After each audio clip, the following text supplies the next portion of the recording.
penyesuaian.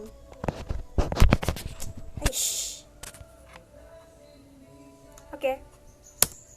Have I told you lately that I miss you badly?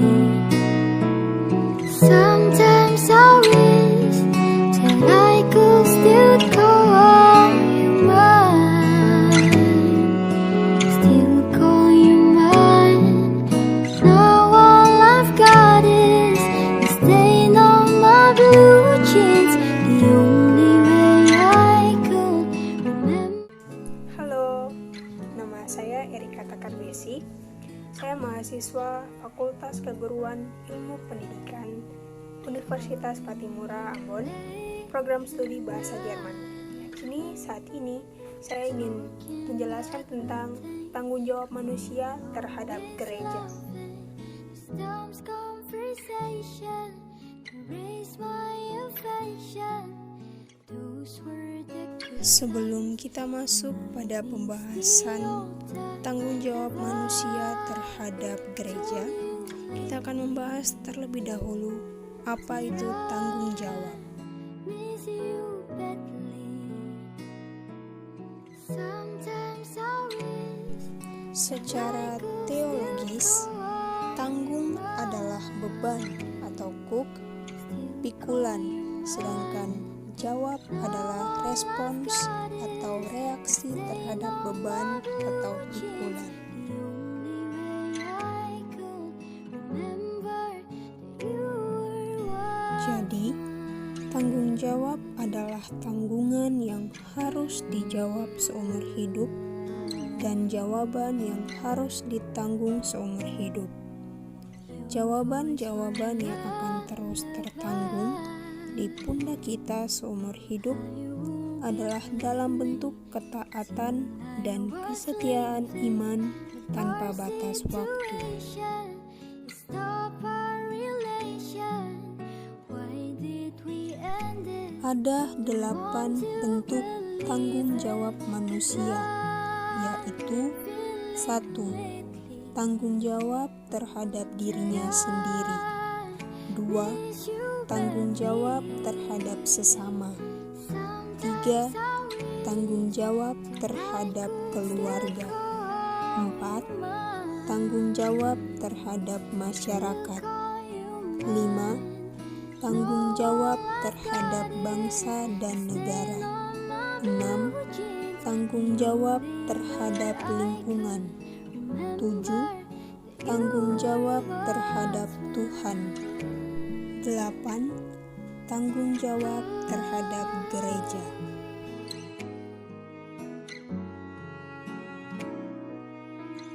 Gereja merupakan bangunan di mana umat Kristiani menjalankan ibadah maupun kegiatan kerohanian lain.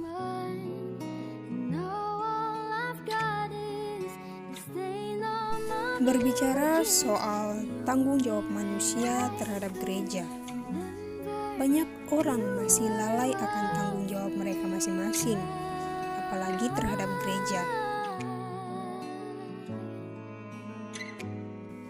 Ada beberapa tanggung jawab manusia terhadap gereja, yakni 1. Memberikan diri untuk dibaptis. Terdapat pada Matius 28 ayat 19 sampai ayat yang ke-20, Roma 6 ayat 3 sampai ayat yang ke-5, Kolose 2 ayat yang ke-12. Tanggung jawab yang kedua yaitu aktif bersekutu dengan Tuhan dan jemaat gereja lainnya. Terdapat pada Kisah Para Rasul 4 ayat yang ke-23, Kisah Para Rasul 2 ayat yang ke-42, Ibrani 10 ayat yang ke-24 dan 25, dan 1 Timotius 4 ayat yang ke-16. Yang ketiga, menaati dan menjadi pelaku firman Tuhan. Terdapat pada Yakobus 1 ayat yang ke-22.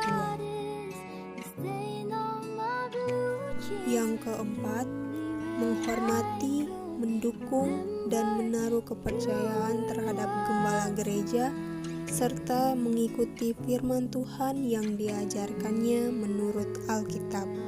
Terdapat pada 1 Tesalonika 5 ayat 7, 1 Tesalonika 5 ayat 12, dan Ibrani 13 ayat yang ke-7. Yang kelima, turut memajukan gereja dengan mengajak orang lain ke gereja. Terdapat pada Markus 6 ayat yang ke-15 dan Kisah Para Rasul 1 ayat yang ke-8. Yang keenam, menjadi anggota gereja yang setia dan rela berkorban demi kemuliaan Allah.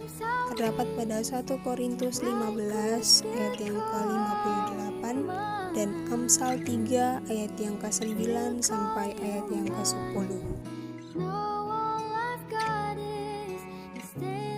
Yang ketujuh, melakukan pengawasan terhadap gereja, yaitu dengan menegur dan menasehati sesama anggota jemaat ketika mengetahui bahwa ia bersalah. Terdapat pada Matius 18 ayat yang ke-15 sampai ayat yang ke-17.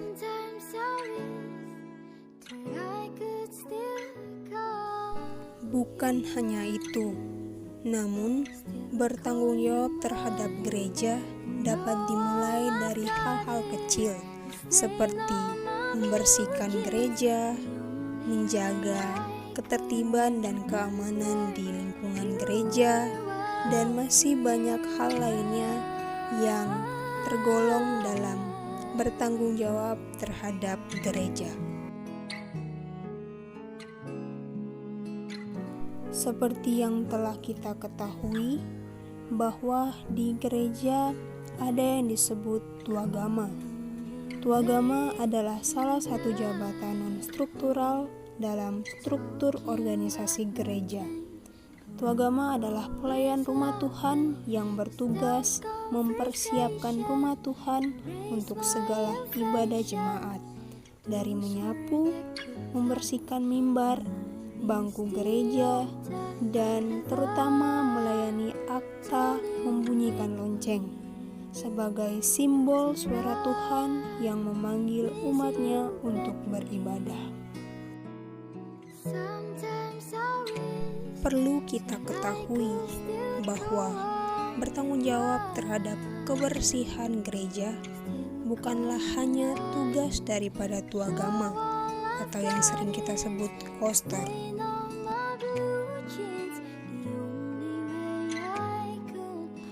Tetapi itu merupakan tugas dan tanggung jawab kita selaku jemaat, di mana kita mempergunakan gereja untuk beribadah. Begitu pula kita harus bisa untuk menjaga kebersihan, sehingga kita selaku jemaat dapat merasakan kenyamanan ketika kita beribadah di gereja.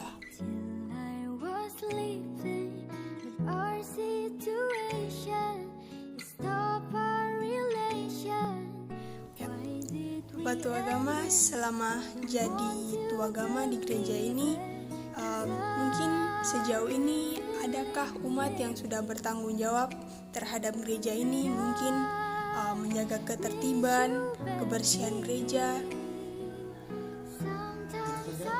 Oh iya, sejak gereja ini berdiri dari tanggal 2016, gereja berdiri selama sudah masuk 4 tahun lebih ini, umat cukup perhatikan.